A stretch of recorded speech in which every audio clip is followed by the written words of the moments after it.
eh, teman-teman di Undercover Kandang Kebo. Pada malam hari ini kita kedatangan tamu yang istimewa, yang dikenal dengan namanya Mas Miko gitu ya, Mas Widiat Miko. Ini aslinya dari Tulungagung yang sekarang tinggal di Semarang. Mas Miko ini banyak sekali seorang pembikin puisi yang hebat gitu ya. Terus kemudian sekarang ini terjun dan membantu di staf penggalian di Liangan dan Dieng. Kemudian beliau pendidikannya master, ahli kimia juga. Maka kita korek Mas Miko ini mengapa tertarik di bidang arkeologi gitu ya. Selamat malam Mas Miko. Selamat malam. Selamat datang di Kandang Kebo ini. Kemudian di acara kita ini kan ada namanya Undercover Kandang Kebo Mas Miko. Jadi akan mengkorek dan melihat profil-profil dari teman-teman yang ada di Kandang Kebo gitu ya. Kalau Mas Miko ini kan dari pengalaman dan ngerti dari teman-teman kan seorang pendidikannya di kimia gitu ya, seorang S2 juga. Mengapa tertarik? Sejak kapan Mas Miko ini tertarik di bidang arkeologi ini? Kalau saya itu gimana ya? Kalau mulai tertariknya itu sejak SD kelas 3. Oh. Kelas 3 SD itu ya seringnya main ke situs. Tapi nggak kepikir tujuannya apa, itu nggak kepikir. Tapi kalau main ke situs itu nyaman. Oh gitu. Ya. Dulu mana adanya nyaman aja ya? Ya nyaman aja, Ya, okay. Belum tahu tujuannya apa gitu. Jadi mengapa waktu nyaman itu yang dirasakan apa? Tenang atau Ya, tenang happy gitu ya? Happy. Oh gitu, itu pengalaman Mas Miko. Ternyata Mas Miko sejak SD nih teman-teman sekalian sudah tertarik di bidang arkeologi, khususnya situs-situs, suka bermain di sana gitu. Sambil ngelinting juga monggo Mas Miko ini. Mas Miko itu ya juga anggota lintinger gitu ya, tukang ngelinting gitu ya. Mengapa kira-kira tertarik di bidang ini Mas Miko? Nah setelah itu kan merasa nyaman itu, jadi penasaran kenapa kok pengen rasanya kok ke situ terus. Ternyata itu ada yang mengarahkan. Oh ternyata ini situs warisan apa sejarah masa lalu gitu. Akhirnya terus pengen belajar itu, lihat-lihat buku pelajaran sejarah, tapi belum puas. Akhirnya terus mencari, SMP itu mulai paham. Terus waktu kuliah, sebetulnya kuliah itu nyasar di teknik kimia gitu. nyasar dari kimia gitu. Iya. Nah waktu kuliah itu mulai paham. Kan ada teman satu kos itu jurusan sejarah di Universitas Negeri Malang. Nah itu mulai kenal Pak Dwi Cahyono. Gitu ya. Nah itu mulai dijelaskan, mulai tanya-tanya. Nah itu setelah lulus itu mulai kenal komunitas. Itu namanya pertama kali itu paguyuban apa ya, lupa aja nama ini. Terus akhirnya sempat juga ke ini apa ya, ikut-ikutan tapi nggak jelas untungnya komunitas apa itu. Akhirnya mengundurkan diri pas. Tapi sampai sekarang ya tetap aja Semakin ngerti dan semakin cinta ya. semakin cinta. Oke. Dengarkan Mas Miko itu pernah diajak belusuan ke luar negeri ya? Ya. Itu berapa tahun, berapa lama, kemudian kemana saja? Ini hebat loh Mas Miko itu pernah belusuan ke beberapa luar negeri nih. Mau ke Mas Miko? Itu dulu kan ada temen itu pertukaran pelajar. Terus Tahun sekarang berapa itu kira-kira Mas? tahun 2012 kalau enggak 13. Itu selama 3 bulan 3 bulan di Kamboja, terus 2 minggu di Vietnam, 2 minggu di Thailand. Oh gitu. Ya. Apa yang beda antara situs-situs yang di Kamboja, Vietnam, gitu, Thailand gitu dengan ini? Kalau di Kamboja itu hampir mana ya? Ada kemiripan situs yang di Jawa Tengah. Kalau di Kamboja itu udah apa ya? Kebanyakan itu yang kalau di Vietnam itu kebanyakan ini hancur itu di Vietnam. Kalau di Karena apa? Nggak dirawat atau tidak peduli atau karena peperangan gitu ya? karena peperangan dulu pas perang Vietnam itu pernah dibom sama Amerika itu ceritanya penduduk setempat itu bekas-bekasnya masih ada.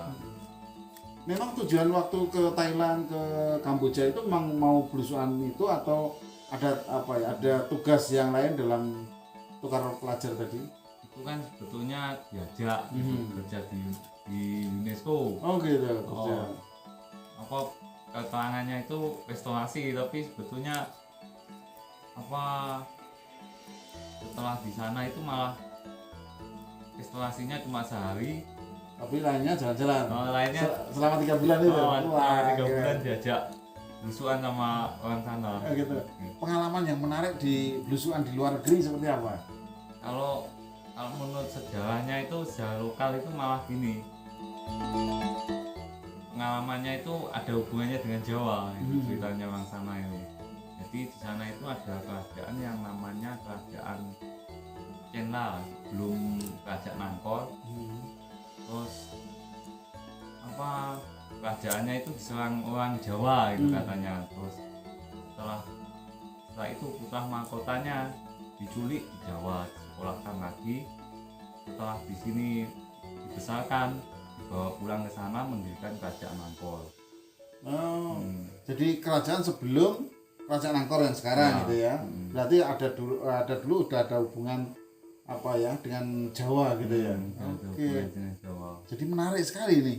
Mas Miko ini sudah belusuan ke Asia khususnya di Thailand dan Kamboja. Ini menjadi poin juga bahwa belusukan itu bisa kemana-mana Mas ya. Oke. Terus kemudian ini kan Mas Miko kan orang kimia ini.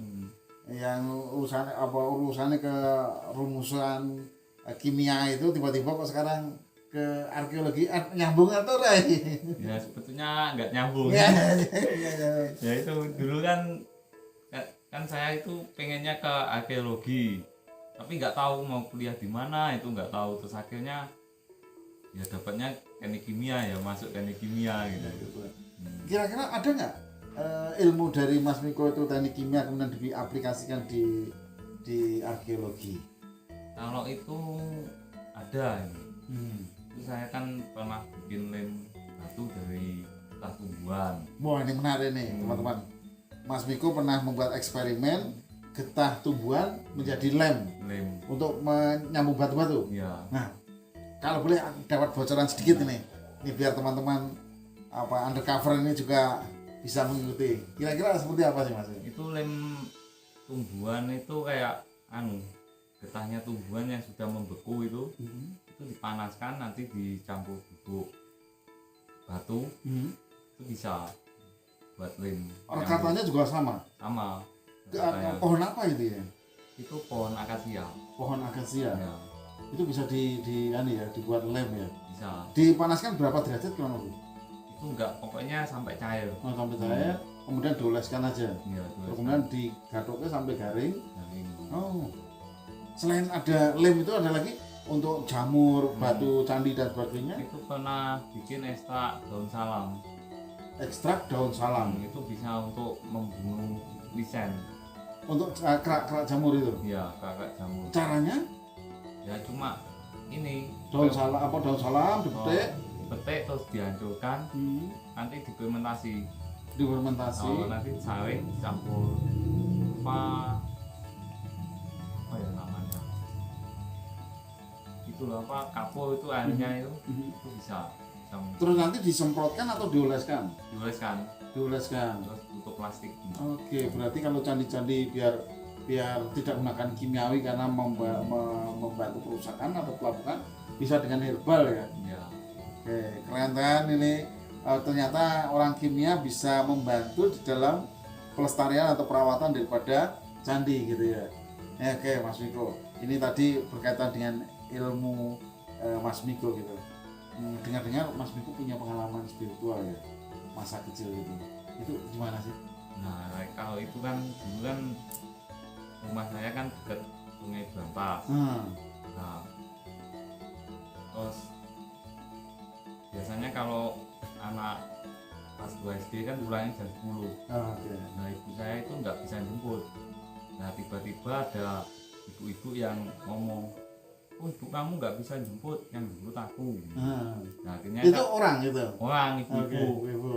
Nah saya kan langsung ya manut aja kan nggak Ya, tahu kan. ya. Nah, terus setelah itu dibawa ke rumahnya, disuruh makan, saya kan nggak mau. Rumahnya betul rumah, kalau Mas Miko waktu itu pernah betul itu rumah Ya rumah biasa. Rumah itu. biasa? Oh, rumah biasa. Terus ini apa, baju saya kan baju seragam mau diganti, saya nggak mau gitu, nangis terus akhirnya diantar pulang, tapi pulangnya diantarnya di belakang rumah. di belakang rumah Miko yang asli. Nah, oke. Terus saya masuk rumah itu semua pada kaget Karena apa? karena kok masih pakai seragam, kan soalnya saya itu dianggap bilang Oh, hanyut di sungai atau gimana itu. berarti berapa hari kalau dari tadi, kalau ibaratnya perjalanan spiritual atau dibawa makhluk asing tadi itu cuma dari pulang sekolah jam 10, terus kemudian karena Mas Miko nangis terus gitu ya, Ya itu jam 10 terus sorenya saya diantar. sorenya diantar. Waktu itu, tapi setelah di rumah, tapi udah lama waktunya, Udah lama, kurang lebih berapa bulan? kurang lebih 3 bulan. Oh, kurang lebih 3 bulan. Jadi masa dari jam 10 sampai jam sore, ternyata di masa kenyataan gini 3 bulanan ya. 3 bulan. Saya itu juga mikir, masa itu nggak mungkin. Saya itu kan pernah sudah di ini, apa ya, dianggap sudah nggak ada lah gitu. Yang diselamati barang ini. Jadi perjalanan yang menarik itu ya. Jadi lintas waktu gitu ya. Yang mikirnya hanyut di Sungai Brantas atau gimana gitu. Gitu ya. Jadi itu suatu pengalaman yang yang sangat-sangat nggak bisa diulang lagi karena itu apakah yang mengilhami Mas Miko suka merenung gitu ya, takut nanti bener nggak ini orang ini, bener nggak itu gitu ya. Iya, Jadi khawatir ya, khawatir. jangan-jangan ini kelihatannya orang tetapi ternyata bukan orang gitu, bentuk orang lain gitu ya. Oke, pernah mengalami gitu? Pernah juga. Itu kan pas gimana ya, pas jaga itu, pas candi juga ya, pas busuan candi itu ketemu orang, tak ajak ngobrol-ngobrol, tapi teman saya itu yang teman busuan itu nggak tahu siapa. Kalau yang Mas Miko itu dengan orang ngobrol? Orang ngobrol biasa, ajak ngobrol, tapi yang teman saya itu nggak tahu. Kalau Mas Miko, pengalaman Mas Miko ini benar atau tidak, teman-teman di Dulur Undercover nanti bisa dicek ya. Artinya gini, Mas Miko itu pernah dialog atau pernah ngobrol dengan makhluk yang lain seolah-olah itu sebagai makhluk biasa gitu. Nah, ada nggak ciri-ciri gitu ya, ciri-ciri makhluk asing tadi yang bisa diajak ngobrol itu? Biar nanti teman-teman juga perlu hati-hati, siapa tahu nanti yang kamu ajak ngobrol itu bukan manusia bener gitu. Ada nggak kira-kira ciri-cirinya di dunia lainnya itu? Kalau saya itu kadang nih nggak bisa membedakan nih masalahnya. Kayak Ya itu susahnya. oh gitu, nggak bisa membedakan ini orang atau itu gitu. Kadang itu. Atau nggak ada ciri-cirinya? Kalau ciri-cirinya ada yang kalau jenis-jenisnya itu ada, tapi ada juga yang mirip sekali sama kayak manusia itu ada gitu. Oh, Itu gitu? yang bikin Kalau cirinya yang Mas Miko sering temui apa? kalau biasanya kalau di situs itu ada yang situsnya itu nggak enak, itu ada yang bentuknya kayak hewan, itu ada ya maksudnya beraneka ragam. Jadi beraneka ragam. Ada yang cantik nggak? Yang cantik ini? Yang cantik ada. Oh, ada yang cantik ada juga. Wah ini takutnya nanti Pram ini juga suka yang cantik-cantik ini. Ya, seperti Kang Tono itu langsung ya terpesona gitu ya. Ada yang cantik juga gitu ya. Ada. Oh gitu. Tapi udah tua-tua atau masih muda-muda? Ya kemungkinan usianya lebih tua gitu, tapi kelihatan muda gitu. Masih muda gitu. Oke gitu. Jadi ternyata makanya Mas Miko itu diam. Kalau Mas Miko itu tipenya orang itu kalau nggak ditabuk, kalau nggak disapa dulu, nggak pernah ngomong. Kemudian ini salah satu faktor ya artinya Mas Miko itu memang khawatir kalau nanti yang diajak omong itu bukan orang lain gitu ya. Oke. Nah ini Mas Miko itu kalau membuat postingan atau membuat di WA group itu sering membuat puisi gitu. Iya. Nah, itu dari mana itu? Ide-ide kok tiba-tiba sering cepat sekali membuat puisi? Apakah itu memang mengalir saja? Ya, Atau ada ilham yang lain gitu? mengalir saja. Kadang itu kalau pas sepi gitu kan bikin puisi. Kadang itu kan pas di situs gitu. Itu kan ada yang pesan-pesan, ya ada yang ngasih pesan lah. Oh, ngasih pesan nih. Oh. Ada kode nomor orang ya. Tapi itu kan biasanya kan tak posting di Facebook tapi bentuknya bukan postingan langsung, kita bikin puisi. Oh gitu. Iya. Itu sebenarnya pesan-pesan dari sana gitu ya. Iya. Oke, menarik nih.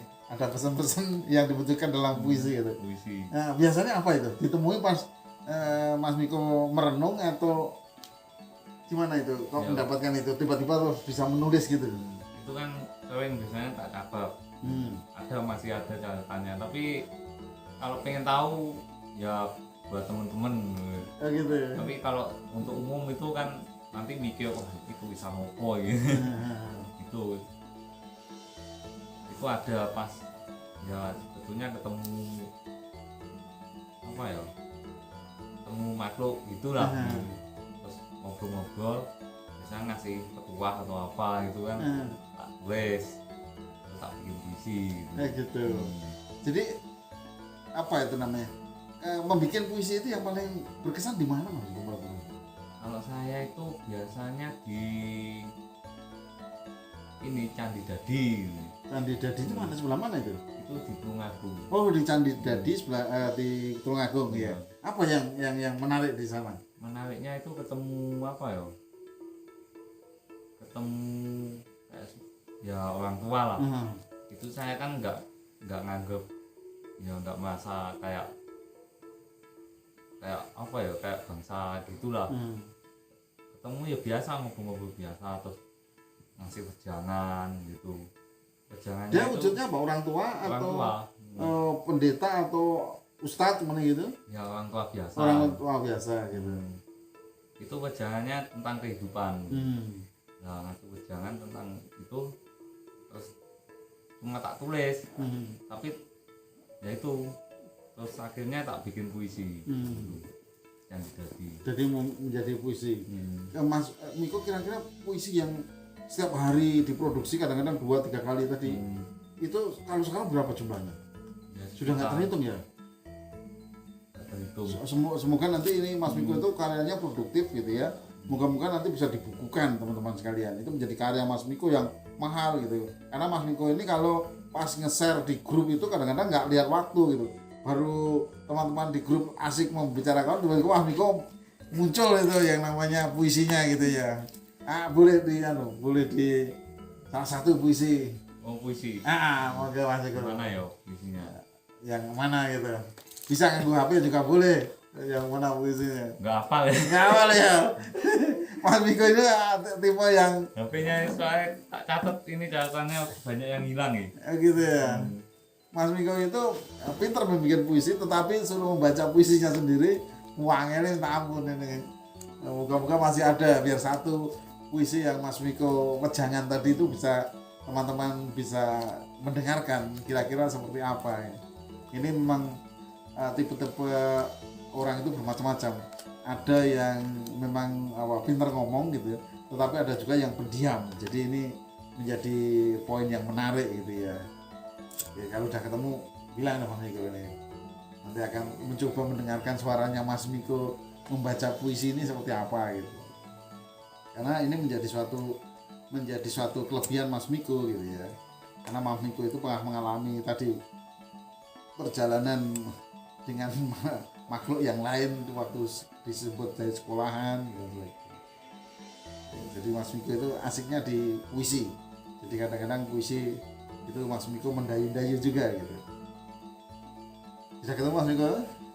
Ya, hilang semua catatannya. Oh iya, semua Nah itu kalau Saya itu membaca puisi susah ya. Gitu ya. Nah, nulis ke Kalau nulis mengalir ya. Mengalir. Oke, gitu ya. Boleh sambil ngelinting Mas Miko. Monggo, Mas Miko. Nih. Facebook lah. Facebook. Facebookku tak tutup sih kok. Soalnya di-hack ya nulis. Gitu. Nih Mas Miko ini juga menjadi anggota kliniker karena teman-teman di kandang kebu itu suka ngelinting gitu ya. Jadi kalau linting ya itu mau tak ajari bagaimana lelet gitu ya, mau lelet kopi gitu ya, nanti akan menarik gitu. Sambil sambil Mas Miko ngelinting rokoknya gitu ya. Harapannya Mas Miko apa ini ke depan ini untuk di bidang arkeologi Mas Miko? Kalau saya itu harapan saya itu kan saya itu pengen ini tetap melestarikan, jadi supaya kayak peninggalan itu enggak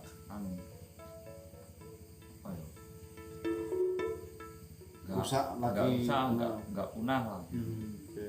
Apalagi sekarang Mas Miko ini dilibatkan di BPCB Jawa Tengah, artinya untuk menjadi styler atau penata dan membantu. Ini salah satu bentuk bekerja dengan hati nurani, karena memang hobi dan kesenangan di situ ternyata sekarang dikaryakan di situ, sehingga ya kalau orang bekerja dengan hati itu tadi udah menjadi poin gitu ya. Jadi tidak ada kata wegah, tidak ada kata capek gitu. Itu yang menjadi kunci teman-teman sekalian gitu ya, bahwa bekerja kalau dengan senang hati itu akan lebih menarik. Oke. Ada nggak pesan-pesan pada generasi muda yang kemudian sekarang itu cuek dengan adanya situs-situs dan sebagainya, bahkan nggak ngerti Mas Miko, karena Mas Miko itu sudah pergi kemana-mana tadi, ke Thailand dan sebagainya. Ada nggak yang di Thailand atau dari Burma atau Kamboja yang bisa diadop loh, ini loh sana apik, nek iso neng Indonesia ini yang ngopo ngono bisa? Nah, kalau di Kamboja itu kebanyakan orang-orang di sana itu pengen pengen tahu. Kalau di sini tuh kebanyakan cuek. Oh, ingin tahunya lebih tinggi untuk belajar. Kalau tempat kita cuek ya. Cuek. Jadi masuk ke situs itu kadang cuma foto-foto selesai, tapi nggak pernah belajar gitu ya. Pernah belajar. Ini kebetulan Mas Miko ini dari Tulungagung, kemudian sering main ke kandang kebu gitu. Jadi kalau ada kegiatan ke Jogja pasti mampir ke kandang kebu. Jadi sudah mulai akrab dengan teman-teman yang ada di aktivis di kandang kebu gitu. Oke. Gimana? Rokoknya itu dari mana nih tembakonya ini, Mas? Ini tembakau liangan. Wah, tembakonya aja bawa dari liangan nih. Apa beda dengan yang ada sini gitu ya? Iya. Dari liangan. Agak ampak.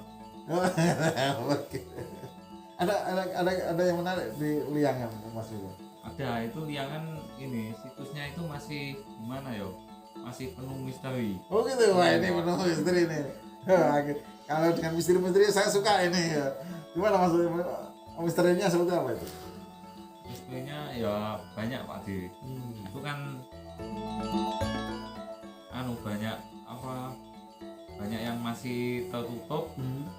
Terus setiap penemuan baru itu masih ini belum jelas itu fungsinya buat apa itu. Mama pagar talut itu kan lurus.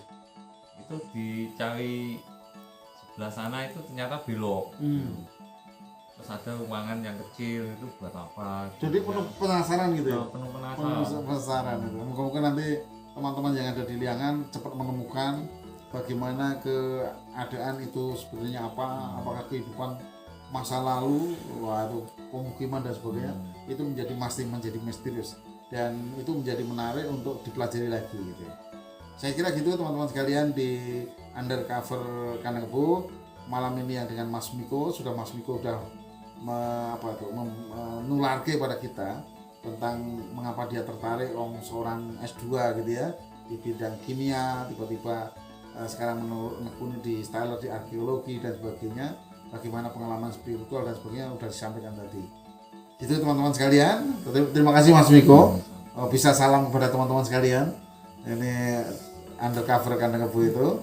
Nanti kita akan ketemu pada episode-episode berikutnya dengan teman-teman di komunitas kandang kebo, khususnya untuk mengisi channel di dalam undercover kandang kebo. Saya Yunek, jaga kesehatan, jaga jarak, pakai masker dan cuci tangan. See you next time.